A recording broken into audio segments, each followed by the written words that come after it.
Ayan guys, kung narinig nyo, napakaingay niyan, no? So baka ma-encounter nyo ito guys ng ganitong problema. Ang problema nito guys, ito yun guys, yung sa coil pan ng ng motor, no? Yung pan ano yan, yung cooling pan, no? Yan, yun yung may problema.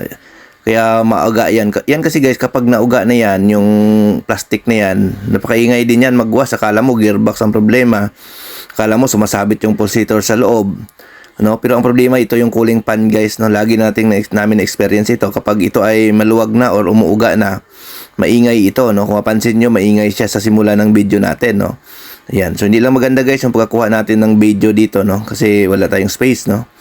Ayan. So ang gagawin natin yan guys, palitan natin yan or alisin natin yan, no. Pwede naman alisin yan, pwede rin palitan, no. Kasi yan naman, although cooling pan yan, pero sa mga washing machine kasi yung mga ganyan, hindi naman siya ganun katagal kasi ginagamit, no. Kaya okay lang yan kahit wala, no. Pero kung may pamalit kayo, mas maganda kung may pamalit kayo, no. Ayan, no, uga siya guys, yan, no.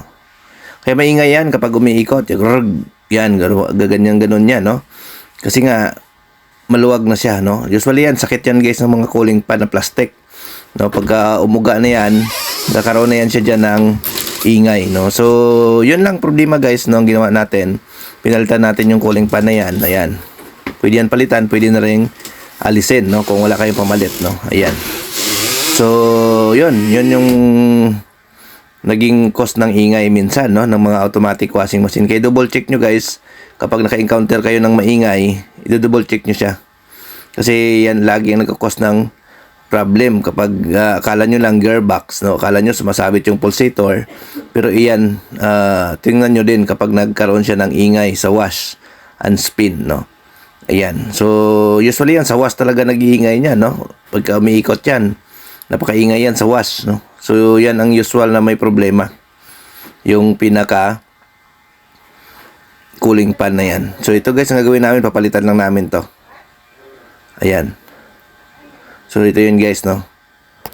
Ayan. So, palitan natin yung pinaka cooling pan yan. Or, pwede rin naman natin siya hindi nang papalitan. So, ang gagawin natin, testingin lang muna natin, no, na inalis natin yung cooling pan. Tingnan natin kung iingay pa. No, yan. So, inalis lang muna natin, guys, para malaman natin kung mawawala na yung ingay kanina. No? Ayan. So, medyo maliit yung video natin. Hindi maganda yung pagkakuha, guys. Ayan. So, ito yun, guys. Oh, yung may problema. No? Maingay siya, no? So, ayan. So, testingin muna natin. Tingnan muna natin kung mawawala yung ingay niya, no? So, saka natin palitan guys. Tingnan natin. Para sure ball tayo. Ayan. So, ito, testing natin ulit. Ayan.